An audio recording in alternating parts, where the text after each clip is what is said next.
ये वज़ीर आज़म नवाज शरीफ की ज़ेर सदारत इजलास था, जिसमें मियां नवाज शरीफ ने फैसला किया कि जब पाकिस्तान की गोल्डन जुबली तकरीबात का मरहला आएगा तो 3 शख्सियात को पाकिस्तान मदऊ किया जाएगा।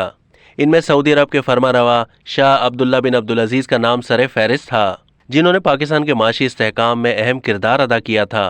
दूसरे नंबर पर मलिका बरतानिया एलिज़ाबेथ दोम का नाम था, जिनके दौरे का इस्तिदलाल पेश किया गया कि पाकिस्तान ने 50 साल पहले अंग्रेज़ों से आज़ादी हासिल की थी, इसलिए मलिका बरतानिया को खुसूसी तकरीबात में मदऊ किया जाए। और तीसरे नंबर पर कायद आज़म की साहबजादी मिसेस दीना वाडिया थी, जिनका नाम चौधरी शुजात हुसैन ने तजवीज़ किया था।